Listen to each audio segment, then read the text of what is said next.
नमस्कार दोस्तों, जय हिंद, वंदे मातरम। आप सभी का स्वागत अभिनंदन है टीटी फैमिली शिक्षकों के परिवार जायसवाल कोचिंग सेंटर पर, पावर्ड बाय शिक्षा ही प्रकाश है।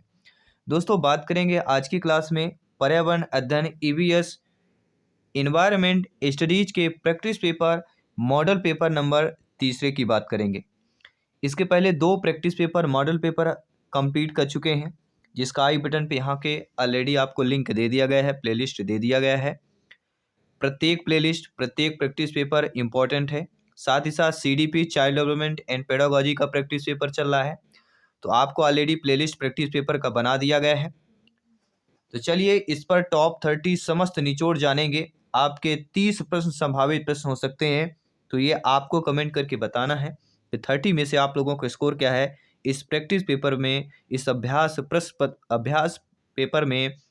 प्रैक्टिस पेपर में आपका कमेंट क्या है, आपका फीडबैक क्या है। तो चलिए देर न करते शुरुआत करते हैं। पहला प्रश्न स्क्रीन पर है, भारत का प्रथम तितली उद्यान कौन सा है? नागरहोल राष्ट्रीय उद्यान, बन्नारघट्टा जैविक उद्यान, जीवाश्म राष्ट्रीय उद्यान, या इनमें से कोई नहीं। सभी कमेंट कीजिएगा मेरे प्यारे प्यारे भाइयों की प्यारी प्यारी बहनें, गृहिणी जिनका सपना है सी टेट एग्जाम को फतेह करना, टीटी एग्जाम को फतेह करना। तो भारत का प्रथम जो तितली राष्ट्रीय उद्यान कौन सा है आप सभी लोग जानते हैं, वह हमारा हो जाता है बन्नारघट्टा जैविक उद्यान या बन्नारघट्टा जैविक राष्ट्रीय उद्यान। जी हाँ साथियों, भारत के पहले तितली उद्यान को बन्नारघट्टा राष्ट्रीय उद्यान जो कि कर्नाटक में विकसित किया गया है। ये नोट कर लीजिए, कहाँ पर स्थित है? आपके कर्नाटक राज्य में स्थित है। ये भी सारी चीज़ें आपको, छोटी छोटी चीज़ें हैं लेकिन इनको भी आपको नोट करते जाना है। ठीक है, चलिए बात कर लेते हैं आपके अगले प्रश्न की।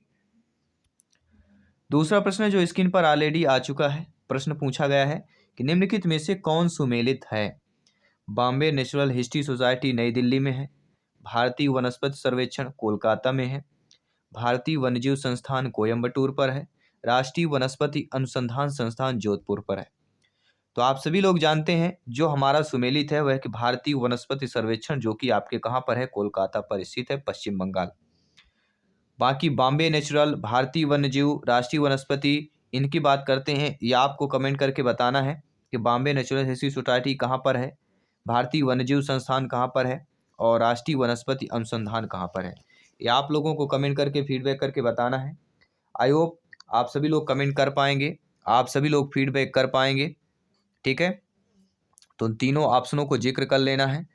डेली हमारी लाइव क्लास 7 PM में होती है ईवीएस की, आप सभी लोग जानते हैं। इसके बाद बाल विकास सीडीपी के हमारे 11:30 बजे सुबह हमारी जो लाइव क्लास होती है। इसके बाद 4 PM में हिंदी पेडागोजी या मैथ्स पेडागोजी की हमारी लाइव क्लास होती है। तो आप सभी लोग जानते हैं, कमेंट कर दिया होगा, बॉम्बे नेचुरल हिस्ट्री सोसाइटी कहाँ पर है? सभी लोग बताइए।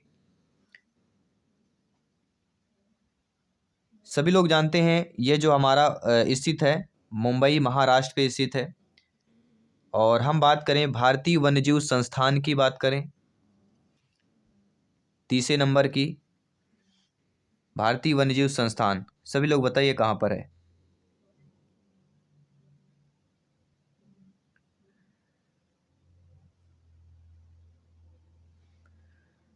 भारतीय वन्यजीव संस्थान, तो सभी लोग जानते हैं हम बात कर रहे हैं किसकी? उत्तराखंड की बात कर रहे हैं। ठीक है, और राष्ट्रीय वनस्पति अनुसंधान संस्थान, राष्ट्रीय वनस्पति अनुसंधान संस्थान कहाँ पर है?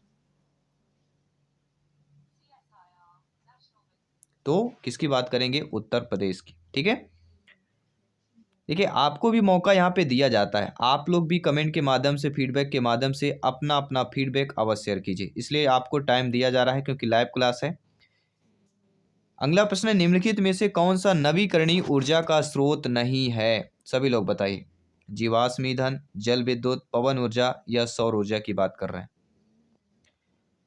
तो जो नवीकरणीय ऊर्जा का स्रोत है हमारा, सौर ऊर्जा है, पवन ऊर्जा है, जल विद्युत ऊर्जा है, लेकिन जीवाश्म ईंधन यह नवीकरणीय ऊर्जा का स्रोत नहीं होता है, अनवीकरणीय ऊर्जा का स्रोत हमारा कहला जाएगा। अगला प्रश्न देख लेते हैं, परितंत्र शब्द का गठन किसने किया था?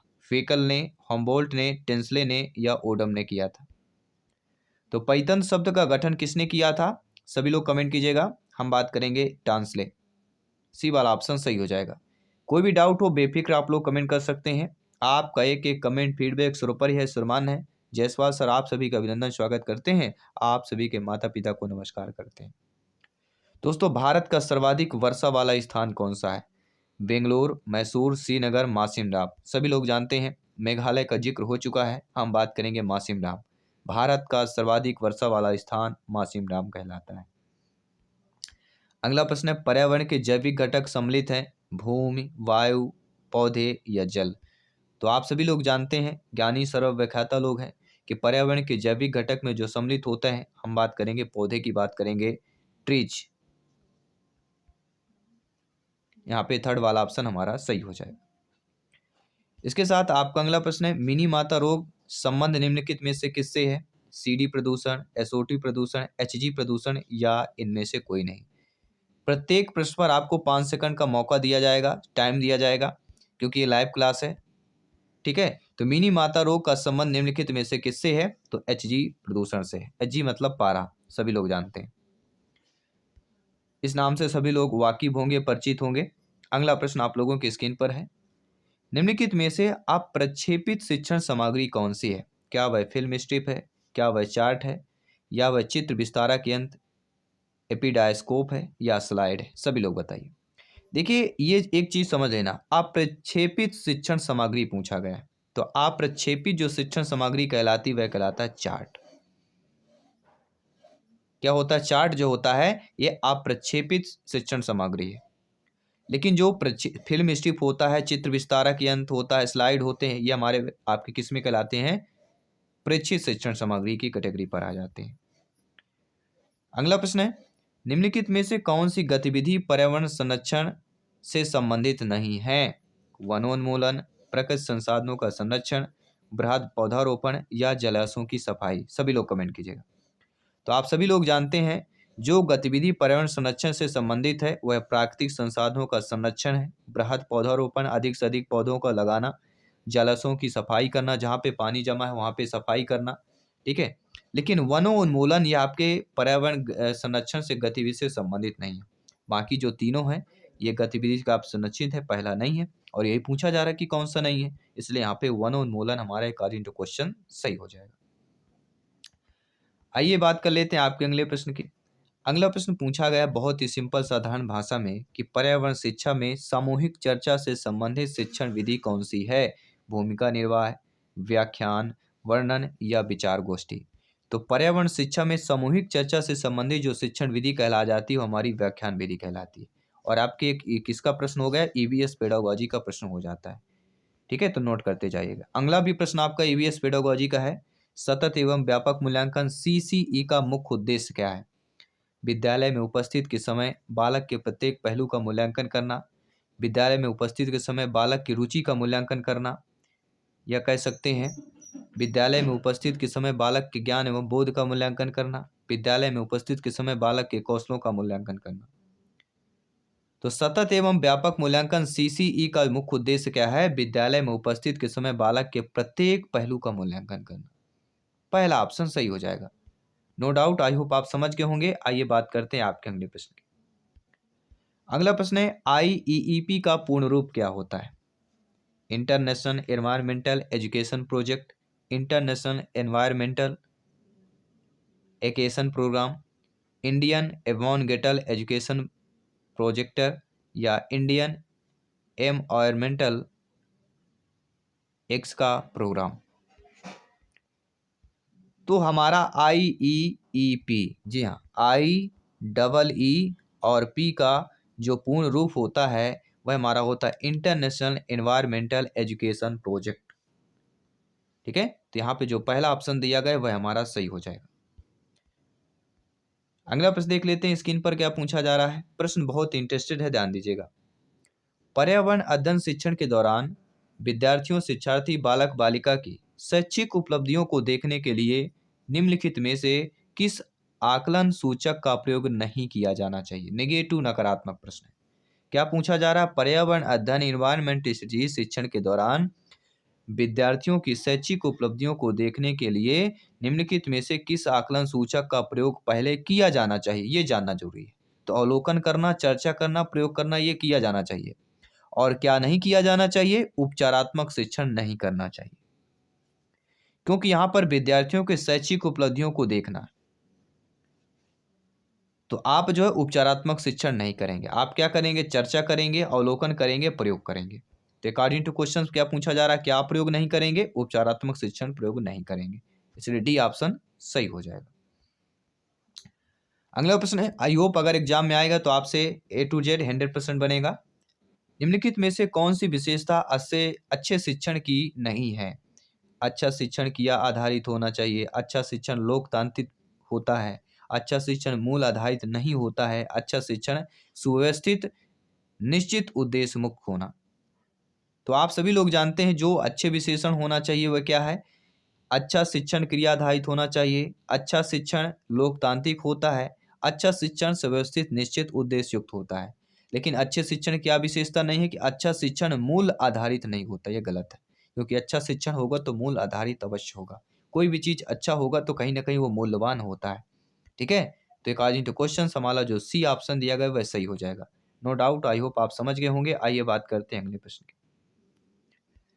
अगला प्रश्न है, निम्नलिखित में से कौन सा जो है पर्यावरण अध्ययन की विषय वस्तु में सम्मिलित नहीं किया जाएगा? कौन सा विकल्प? सभी लोग बताइए, किस विकल्प को पर्यावरण अध्ययन की विषय वस्तु में सम्मिलित नहीं किया जाएगा? देखिए, वन संरक्षण को सम्मिलित किया जाएगा, जल संरक्षण को सम्मिलित किया जाएगा, मृदा संरक्षण को सम्मिलित किया जाएगा, लेकिन पर्यावरण अध्ययन की विषय वस्तु में राजनीतिक संरक्षण को सम्मिलित नहीं किया जाएगा, क्योंकि पर्यावरण का अध्ययन का संबंध राजनीति से दूर दूर तक नहीं है। इसलिए according to question B option सही हो जाएगा। आइए बात करते हैं आपके अगले प्रश्न की। अगला प्रश्न है, पृथ्वी से सूर्य की दूरी कितनी है दोस्तों? 12 crore kilometre, 15 crore kilometre, 18 crore kilometre, 8 अरब किलोमीटर।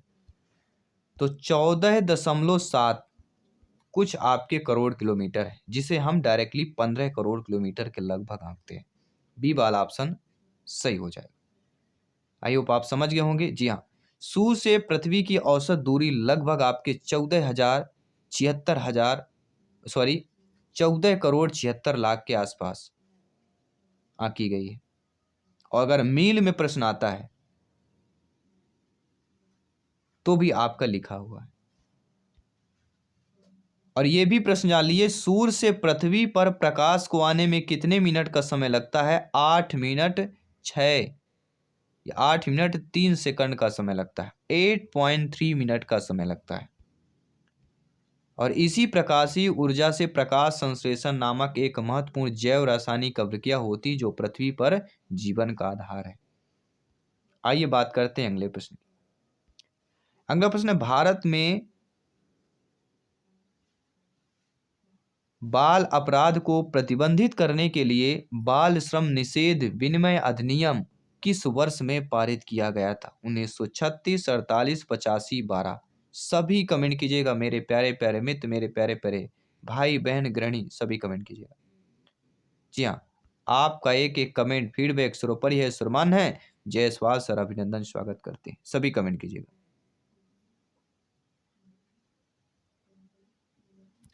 तो दोस्तों, भारत में बाल अपराध को प्रतिबंधित करने के लिए बाल श्रम निषेध विनिमय अधिनियम जिस वर्ष पारित हुआ था वह वर्ष हमारा 1985, 1985।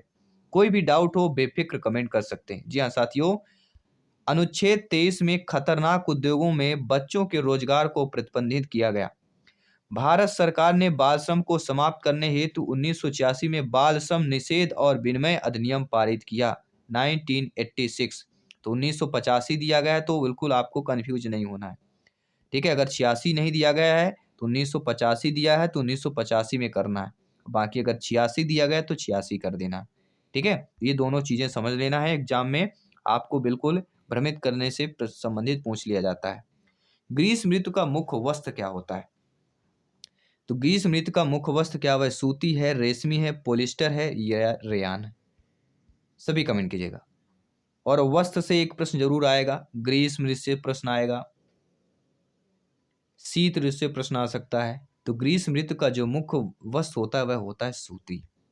क्या होता है? सूती। जी हाँ, सफेद कपड़े ऊष्मीय विकिरण के बुरे अवशोषक बैड एब्जॉर्बेंट होते हैं। वे ऊष्मीय विकिरण को परावर्तित कर देते हैं और बहुत कम भाग ही वह अवशोषित करते हैं, जिससे अधिक गर्मी भी नहीं लगती है। मतलब ग्रीष्म ऋतु के लिए सर्वोत्तम वस्त्र सूती होता है। और सूती वस्त्र का निर्माण किससे होता है? कपास से होता है। और इससे रिलेटेड कल के प्रैक्टिस पेपर हमने किया था, सुनहरा रेशा किसे कहा जाता है? तो ठीक है, जूट को कहा जाता है। ठीक है, तो इससे कपास, कपड़ा, रेशा, इससे एक प्रश्न जरूर आएगा। इस टॉपिक से एक प्रश्न अवश्य आता है। और ये भी बता देता हूं, अगर प्रीवियस ईयर के क्वेश्चन आपको मिल जाते हैं तो जरूर उससे आपको अनुभव मिल जाता है कि किस किस टॉपिक से प्रश्न पूछा जाता है। हर बार देखिए सेम टॉपिक नहीं होता, कुछ टॉपिक चेंज कर दिए जाते हैं, क्योंकि ईवीएस में इतना सिलेबस है कि कहीं से भी प्रश्न बनाया जा सकता है। नागालैंड का सबसे बड़ा शहर कौन सा है? दीमापुर, शोम, लोंगलेंग, कोहिमा। देखिए राज्य में देखिए जिला स्तर में एक जरूर प्रश्न आएगा, संपूर्ण भारत के राज्य से या जिला से एक प्रश्न जरूर आएगा, ये नोट कर लीजिएगा। तो नागालैंड का सबसे बड़ा शहर कौन सा होता है? वह होता है दीमापुर। देखिए नागालैंड की जो आपका कैपिटल है वो कोहिमा है, सभी लोग जानते हैं। लेकिन अगर सबसे बड़ा नगर या शहर की बात की जाती है, वह फिर आपका दीमापुर आ जाता है। पहला ऑप्शन सही हो जाएगा। अगला प्रश्न है, नशीली दवाओं की लत को नियंत्रित करने हेतु आमतौर पर प्रयुक्त की जाने वाली औषधि का नाम क्या है? सभी जानते हैं। क्या वह फोलिक अम्ल है, कोकीन है, एस्कोबिक अम्ल है, पैथोडीन है? देखिए कौन जो है नशीली चीजों से लत पर नहीं है, कमेंट कीजिए। मेरे साथ कौन है जो इस लत से बिल्कुल बचे हुए हैं, इस लत से दूर दूर तक नाता नहीं है, वो सभी कमेंट कीजिएगा। कमेंट बॉक्स में जय हिंद वंदे मातरम लिख दीजिएगा, क्योंकि राष्ट्र हित में बात की जा रही है। नशीली दवाओं की लत को नियंत्रित करने हेतु आमतौर पर जो प्रयुक्त की जाने वाली औषधि होती है वह हमारी होती है, सभी लोग बताइए। पैथोडीन होती है। कौन सी होती है दोस्तों? पैथोडीन की बात करते हैं, कोकीन को छोड़कर। ये भी ध्यान देना, कोकीन को छोड़कर बताना है। ठीक है, बहुत सारे ने कोकीन निकल लिया होगा, लेकिन यहाँ पे पैथोडीन की बात करेंगे। ऑप्शन पे रखना चाहिए था। चलिए अगला प्रश्न है, स्क्रीन पर है। ये प्रश्न आपको बहुत कम मिलेंगे, ये सारे प्रश्न क्रिएटिव प्रश्न है, संभावित प्रश्न है, ध्यान दीजिएगा। किसी भी बुक से आपको ये प्रश्न मिल सकते हैं। कौन सा 100% खुले में शौच मुक्त पहला ओडीएफ राज्य है? आंध्र प्रदेश, असम, केरल या तमिलनाडु? तो 100% खुले में शौच से मुक्त पहला राज्य हमारा कहलाता है केरल का, ये नोट कर लीजिएगा। और सबसे ज्यादा शिक्षित राज्य भी आपका केरल आता है। परसेंटेज की बात करते हैं। भारत का सबसे बड़ा जिला कौन सा है? कच्छ, जयपुर, लेह, भोपाल? सभी कमेंट कीजिएगा। भारत का सबसे बड़ा जो जिला पहले देखिए गुजरात का कच्छ का रण था, लेकिन अब यह बन चुका है जम्मू का लेह। भारत का सबसे बड़ा जिला लेह की बात करेंगे। क्षेत्रफल की दृष्टि से देखा जाए लेह अब भारत का सबसे बड़ा जिला बन गया है। हालांकि लेह का एक हिस्सा पाकिस्तान और एक चीन के कब्जे में भी है। इसके पहले क्षेत्रफल के मुताबिक भारत का सबसे बड़ा जिला गुजरात का कच्छ होता था, लेकिन भारत के नए नक्शे के अकॉर्डिंग अब देखा जाए भारत का सबसे बड़ा जिला अब लेह बन चुका है, ये नोट कर लीजिएगा। अगला है, नायलॉन का आविष्कार किसने किया? Melvin Calvin, Wallace Carothers, Robin Hill या पीटर गिरोल की बात करेंगे। तो नायलॉन का आविष्कार करने वाले कौन है? सभी लोग जानते हैं, महानुभाव आपके वॉलेस कैरास है। बी ऑप्शन सटीक कर लेना है। ठीक है, डॉक्टर वॉलेस कैरास ने कब किया था? 1937 में। नायलॉन का आविष्कार कहाँ पर किया था? अमेरिका की बात करते हैं। औषधि चक्र में किसका प्रवाह होता है? जल का, खनिजों का, वायु का या ऊर्जा का होता है? सभी कमेंट कीजिएगा। औषधि चक्र में जिसका प्रवाह होता है वह आपका कहलाता है खनिज। तो औषधि चक्र में किसका प्रवाह होता है? खनिजों का प्रवाह होता है। अगला, भारत में प्रथम यात्री रेलगाड़ी की शुरुआत कब हुई? सभी लोग बताइए। 1920, 1856, 1853 या 1960? तो भारत में जो है प्रथम यात्री रेलगाड़ी की शुरुआत कब हुई थी? सभी लोग जानते हैं 1853, 1853 में भारत में प्रथम यात्री रेलगाड़ी की शुरुआत हुई थी 1853 में। 1853 16 अप्रैल को भारत में पहली यात्री रेल पैसेंजर ट्रेन बंबई से ठाणे के बीच चली थी। 16 अप्रैल 1853, ये दिन दिनांक अपने माइंड के मेमोरी पर सेव कर लेना है। गुलाबी क्रांति किससे संबंधित है? मधुमक्खी, झींगा, मुर्गी, पुष्प? एक क्रांति से संबंधित जरूर प्रश्न आएंगे, ध्यान दीजिएगा। क्रांति से संबंधित ऑलरेडी हम वीडियो बना चुके हैं, आप कमेंट करेंगे तो और भी एक टॉपिक ले आएंगे जो आपके इस टॉपिक बहुत ही इंपॉर्टेंट टॉपिक है। तो गुलाबी क्रांति जो संबंधित होता है आपके झींगा उत्पादन से संबंधित हो जाता है। ठीक है। और भारत में गुलाबी क्रांति के जनक कौन है? दुर्गेश पटेल जी को। जी हाँ, भारत में गुलाबी क्रांति के जनक किसे माना जाता है? दुर्गेश पटेल को भारत में गुलाबी क्रांति के जनक माना जाता है। बिश्नोई संप्रदाय स्थापित किया गया था बी.आर. अम्बेडकर, भजनलाल के द्वारा, गुरु जम्बेश्वर के द्वारा, जोधपुर के राग के द्वारा किया गया था। तो बिश्नोई संप्रदाय की स्थापित जो किसके द्वारा किया गया? गुरु जम्बेश्वर के द्वारा बिश्नोई संप्रदाय को स्थापित किया गया था। अगला है, निम्नलिखित में से कौन सा रोग संक्रामक है? मधुमेह, हृदयघात, उच्च रक्तचाप या डिप्थीरिया? सभी कमेंट कीजिएगा। तो इनमें से कौन सा रोग आपका संक्रामक रोग कहलाता है? तो डिप्थीरिया जो है आपका संक्रामक रोग हो जाता है। ठीक है। अगला प्रश्न स्क्रीन पर है, निम्नलिखित में से कौन सा परीक्षण HIV से प्रत्यक्ष संबंधित है? क्या वह बिडाल है, MP है, SR है या एलिसा है? तो ऐसा परीक्षण जो HIV से प्रत्यक्ष से संबंधित है वह कहलाता है एलिसा। डी वाला ऑप्शन सही हो जाएगा। और इस प्रैक्टिस पेपर का मॉडल पेपर का 30वां प्रश्न आप लोगों के स्क्रीन पर है कि भारत में पल्स पोलियो टीकाकरण कब आरंभ किया गया? 1985, 1974, 1995, 1990। ये आप सभी के लिए मॉक क्वेश्चन के रूप में दिया जा रहा है।